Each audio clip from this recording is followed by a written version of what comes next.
Morning. How's everybody this morning? Did you get some rest or party all night? Okay, we're awake. So welcome to day 3 of our CXO 2.0 conference, Track-2. I'm thrilled to see the enthusiasm and engagement we've carried through from the first 2 days. Today we continue our deep dive into the world of innovation and strategy, building on profound insights and dynamic discussions we've already enjoyed. Each session has brought us closer to redefining industry standards, and today promises to encapsulate all these transformative ideas. Let's keep pushing the boundaries, keep tweeting, posting, and sharing your unique experiences using our hashtag CXO 2.0. Let's make sure these insights from today resonate far beyond these walls. We owe a huge thanks to our gold sponsors, Kids on the Move, Benefit RFP, and Serenity Light Recovery LLC. And our bronze sponsors, Theo Sim and Team Up Corp Inc. Your dedication is instrumental in the success of this event. And because of your overwhelming enthusiasm, we've added an exciting surprise to close out the event in style. You won't want to miss this special finale, so be sure to stick around to the very end. All right, now let's gear up for an exhilarating final day. We have a fantastic lineup of sessions and promise to inspire and challenge us all. Ready to get started? Yeah. Let's dive in with our first session and continue to turn ideas into actions that shape the future. As we kick off, let's ponder a thought from leadership expert John Maxwell. The greatest leader is not necessarily the one who does the greatest things. He is the one that gets people to do the greatest things. That is the sentiment. Our very first panel discussion, the art of letting go, celebrating successes and sharing leadership responsibilities. It's about empowering others, a crucial skill for any leader who aims to build resilient and capable teams. Let's warmly welcome our panel. Come on up. We have Brian Bauer, founder and executive director, Abundance Foundation, Inc. We have Robert Crosby? Yes, I went. Robert Crosby, legal billing analyst and LLM candidate, Berkshire Hathaway Home State Companies. And we have Sabrina Walker Hernandez, president and CEO, Building Better Boards. Our moderator may be joining us soon, and we have one more panelist, but I know they have a lot to talk about, so they can get started now. Good morning.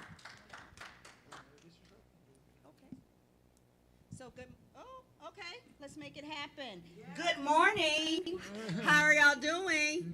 You are the mighty and small. Yeah! I like the mighty and small. My name is Sabrina Walker Hernandez. I'm the CEO of Building Better Boards. And what I do is I help build elite teams. I call them the dream teams. I love working with boards of directors. I happen to serve on 5 of them.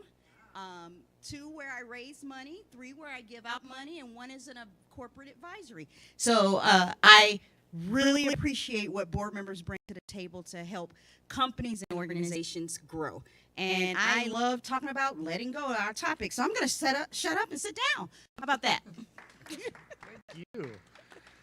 Good morning. I'm Brian Bauer. I'm the founder and executive director of the Abundance Foundation. We are bridging the gap in the current addiction model where we see the highest levels of relapse and recidivism among the low-income and underserved populations. We're based out of Fort Collins, Colorado right now, but we are looking to expand our services, and in that duplication process, I'm learning how to delegate and transfer over some of the leadership things, and learning this art of letting go in the process.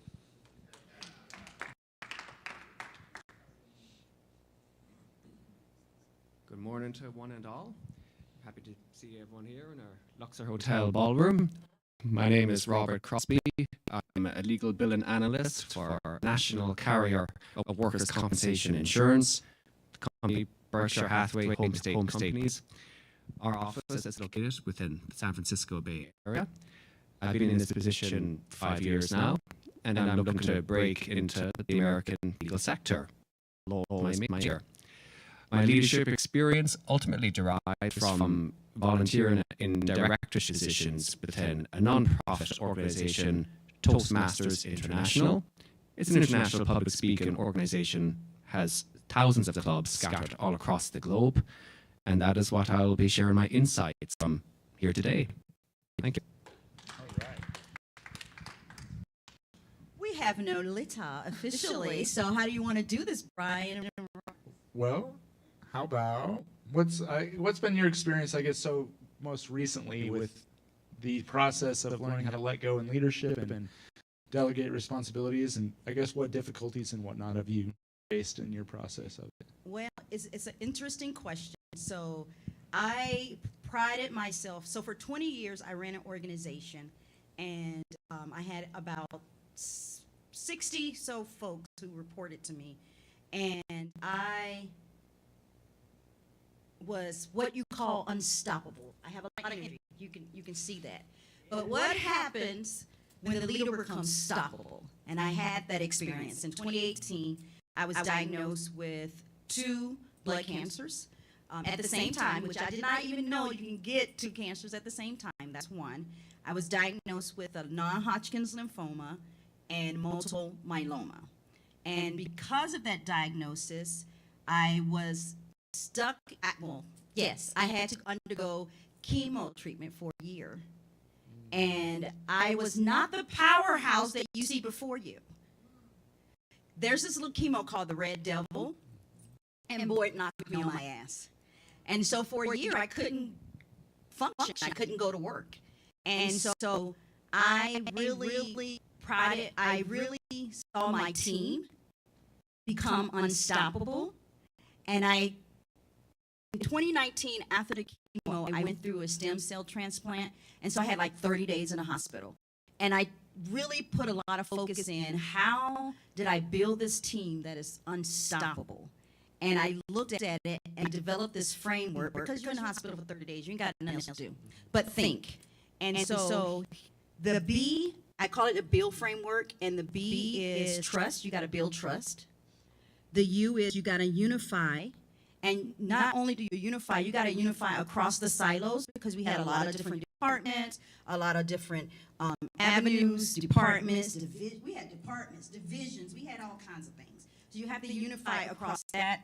And then my job was to inspire them, and not only inspire them like coming in and be the cheerleader, but it was like really inspire them towards the vision and stating what that vision is and making them see what that vision is. And then the L was learning about them. A lot of people have trouble with this, but it's learning to develop a relationship but not cross those boundaries, but so you can leverage those relationships. And then the D, which you asked about, is develop them but also delegate to them. And what was really hard for me was delegation, because I saw delegation as a weakness.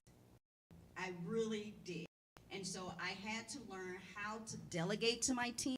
And once I learned to delegate to them, they proved to be unstoppable. For a year, they ran this multi-million-dollar organization when their leader was not available. And that is a true sign of leadership, when your company can keep going even when you're not there. So that's my 2 cents. I love it. Well, so then what was it like when you came back into the picture after the treatment and whatnot, and your team had been running it? I retired. I did. I was like, y'all don't need me. Y'all got this. And I did my 20 years, and I retired. All right. And they're still doing it. They're still going strong. They have a new leader, and they asked me to come serve on the board, and I said, no, it's not fair. It's not fair to the person who's there, because the board is going to look at them and judge them based on what I do. And I thought that wasn't fair. And we're human, right? And so you get the position, and that was the position that I had. I'm going to judge you. It doesn't matter. I'm human. I'm going to judge you. Well, I wouldn't do it like that. So I just said, I'm letting go and go forth and multiply. And they're doing well. I love it. Same question. What was it like? What's it been like for you? What's been your most recent letting go scenarios and what's been difficult with it, and how have you adjusted to the delegation process we were talking about? My experience with Toastmasters International, our District 57, it covers Northern California, that was an entire learning curve for me on the art of letting go. I was trying to develop confidence in being a leader, but then how do you trust other individuals to perform tasks on my instruction? And I can well relate to Sabrina's perception of delegating being perceived as a weakness. That was my fear. I wanted to be in control. And when I was appointed to the position of a club president, my former club in Oakland, California, that was the experience of really trying to take control of a team of 7 executives in managing a club. Being raised as an only child in a rural community in the Irish West Coast, I would naturally become quite self-contained and independent, that I just became accustomed to taking responsibility for my own circumstances the whole time. That when I undertook the club president position, trying to actually impart those responsibilities to other members proved to be very disheartening. And I realized it was my reason for the discomfort was not because of this fear of a project going awry. Rather, it was a lack of confidence. It was more of a confidence issue. I didn't want to be perceived as weak, and I wanted the goals to be attained. However, my efforts were still recognized by my district leaders anyway, and I became appointed to the next level position, area director. The area director oversees, I oversaw 5 clubs within a certain area of Oakland. And our obligation is to submit a club visit report to Toastmasters headquarters every semi-annual term. If this report is not submitted by a specific deadline, which is within usually November and May of each Toastmasters year, then the club's funding is delayed, which can have rather detrimental consequences for the club. Members will not receive training, they won't receive resources, and may well leave the club, which does not reflect well. From trying to encourage these club presidents to please submit your reports on time, it was an opportunity for me to try and gain some self-focus, which is precisely what a fellow panelist here on Monday discussed. Masterman, that's one of the core aspects of leadership. Self-awareness, how do you operate? And I came to learn that I'm not comfortable really imparting these instructions. So it was throughout 2021 that one of my team members did sense a lot of irritation from me. And that was because I actually would attend their clubs regularly in order to encourage them to perform their responsibilities. One club president out of the 5 within my area was not responsive at all. Not respond to my emails, not to a couple of voice messages. I figured if I am to try to encourage them to really submit this report on time for the benefit of their club members, I will join their club meetings in person. This was held during the pandemic. This was all held via Zoom. And eventually, we did get the report submitted by deadline, but it was no easy process. But to draw that awareness, I would then take that knowledge to when I was elected to the next position above, the division director. For division directorship, I oversaw all 19 active clubs within the city of Oakland. But here's the kicker. It wasn't me that did the work. That was not the point of the division directorship. Toastmasters International's slogan is where leaders are made. I was there just to learn how to be a leader. The division director delegates the task of ensuring that clubs are adherent to the Toastmasters mission, trying to provide a warm and supportive community for members to develop public speaking skills. The area directors then from there will instruct their club presidents to submit their club reports, conduct club contests, and fulfill other initiatives to receive funding from headquarters.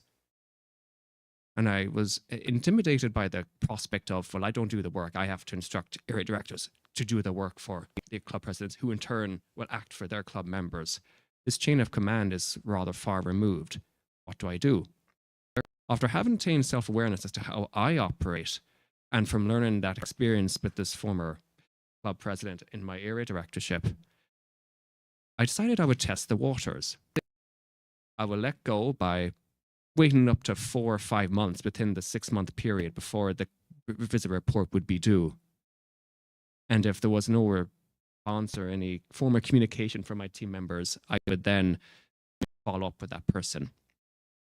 There's always, I'd noticed in my experience, at least one team member who is not responsive. And again, another individual within this category came to light. It was an area director who was just not responsive. But I learned it was about developing empathy. You got to understand where your team member's situation is coming from. Fair enough, you have obligations. You're perceiving this situation through a very materialistic lens. Notice that I have deadlines to meet. There are criteria to be met. But underneath that, there's an internal reality that's often overlooked because leaders are under pressure. It was all voluntary, so there was no pressure, but I cared. I would follow up with that individual, and the whole technique would be to ease that tension of trying to let go, but as well, at the same token, actually achieve some result. I understand that you're busy, you have other obligations, you have domestic obligations to be met, but all I'm asking you to do is just attend one club visit. Just visit one club throughout this 6-month period. Conduct your report. I'll help you with the report. It's 4 pages long. You need to provide certain details in order for the club to receive its funding. And eventually we worked one-on-one, took time out of my agenda too. I was still holding full-time anyway, but that was part of the learning curve. So that was my experience. Yes, you ease the tension between letting go of wanting to be in control as well as